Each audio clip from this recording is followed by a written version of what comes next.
Hey everyone, it's Christy from Christy's Beautiful Life here for another episode of Lift and Sketch with Christy and Rachel. This is the beautiful layout we are scraplifting by Leslie Berner. I believe that's how you say your last name. I went ahead and painted my strips off screen, and I'm going to work with my March Secret Not Secret kit. I love it. It's based off of the Spring Market collection from Cartabella. Super pretty and light and airy and springy and florally and all of those words you can think of. I'm going to start by taking my photo, which is of my daughter picking wildflowers. And I'm going to back it with some tissue paper that I had from my Mother's Day present. And I'm using this beautiful little pre-made title from Dear Lizzie sticker that says she's a wildflower, because that's what she's doing. I thought it was really fitting. So that's really one of the only, I think I had two things that aren't from my kit, and that was one of them, because how do you not use that? Like, if she's picking wildflowers, you gotta use it for sure. And though in the original the original layout, Leslie didn't use pattern paper for backing her photo or anything. She fussy cut some florals. That's what she's really known for. She's on the Paper Issues design team for this term, and all of her layouts, she fussy cuts somewhere. It's beautiful. Her work is just stunning. And I do a little bit of fussy cutting to mimic that, but I like the idea of having just that added layer of the pattern paper on top of the painted stripes.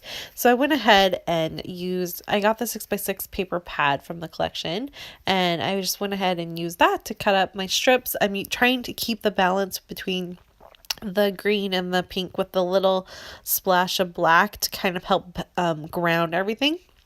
I think I did a decent job with that, but that's kind of what I'm playing off of and going. And my daughter was wearing like bright purple shoes, and they looked really funny compared to the rest of the photo. And so putting the title where I placed it kind of helped hide her shoe, and that's kind of why it's on top of my photo there. And then I'm going to add a couple doilies. This beautiful yellow one. I wanted a little pop of yellow, but I didn't want it to be anything too crazy. And so I added that right underneath the title. And then I added a black doily, because I couldn't make the other colors work. You're going to see me try, but the color tones were just completely off. And I add that one underneath as well, so it's kind of got like just a double doily softness going on. But again, it's all for grounding purposes, because my layout, it's kind of floating in midair on my layout. Basically, I don't actually have a grounding place for it, or a shelf, some people call it, and I needed it to be somewhere. So that was my way of being able to kind of ground my layout in the middle of the page. So I go ahead and I grab one of the stickers from the sticker sheet, and I think it says, what a wonderful day, something along those lines. And then I'm looking at the pattern papers here, and I come across the fact that one of them has a saying that says something about being a wildflower. So it kind of mimics the title. And I was going to cut it out, but I realized I have the 6x6 paper pad. I could cut it out smaller, and it's not going to be this big difference between this tiny little word phrase that I cut off and that big green sticker. So I liked that I used the paper pad instead of the full 12x12 sheet. The size of it just worked a lot better. One thing I love about the 6x6 pads, right? Everything's a little bit smaller and condensed to size. So that's really helpful. And then I do attempt to make a border with this beautiful paper. It's my favorite piece from the collection, and I wanted to add it, but it wasn't working for me. I kept trying to make it smaller and smaller, and then I tried to add it to the top, and it just is a no-go.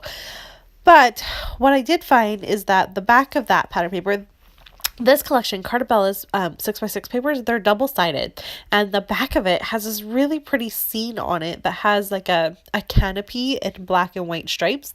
And I was like, oh, I totally have to cut that out. And what it ends up doing is making one more spot for me to add another layer to the main background there, and have just that final balance of black on my paper pattern strips. So you're going to see me add that. I also decided I wanted to trim my paper and add a border. However, when I trimmed this one, because I was tucking it underneath something, it did not trim straightly. So I just went ahead and purposely did my second cut not straight as well. And I'm going to use 2 different pattern papers to back it so that it works okay, and it's going to do what I want it to do. You're going to see me do that. And you're also, there's that black and white pattern paper I talked about. I also did fussy cut out this beautiful little arrow with the floral. I like that, just one little final touch to that little area. And then I fussy cut the florals from, excuse me, they're not florals, they're butterflies. And it was for the one piece of pattern paper from my kit that was not actually from the collection, and it is actually from the spring collection. Oh, it's just completely escaped my mind. Patio Party collection, that's what it's called. And so I just fussy cut the beautiful butterflies there, so it kind of mimics the florals that was in the original layout. And then I'm going to back my 2 pattern papers. I used the really pretty pink, and then the back of this beautiful like leafy green. Oh, it's so pretty. And I'm going to use that as my bottom layer because it's a white tone too, so having the pink in between it really helped break it all up. And I love the way it turns out. It's kind of exactly what I wanted, especially after I made that mess up with that off tone cut, so it worked really well. I'm going to go ahead and trace everything so that it's got a little bit of a balance there. And then I'm going to add in my final touches, which you're going to see in a minute. Please make sure you go check out Rachel's take for this layout. She posted it on Saturday when it was actually due. It has just been one of those weeks, and I'm getting this up late, so I apologize. I also realized as I was scrapping this still kind of falls in line with my Twisted Sketches layout too. It's kind of got the same vibe going on. So it's not, obviously, because it's from the scrap lift from Leslie, but just one more kind of example of what you could do, I guess, with the layout sketch I'm working on with Twisted Sketches this month. And then for my final touches, I grabbed my other little goodie bag from the kit. I added a few of the resin florals, and I added this beautiful, I tried to do the gold. I really did. I wanted to add it, but I don't have gold anywhere else on the layout, and I'm not using gold splatters or anything, so I changed my mind and switched it out for this white. It's a really fun trim. It's just a leafy kind of trim thing that came in my kit, and I got both the white and the gold. So I'm going to use that as my final layering piece there and glue it all down. It's perfect.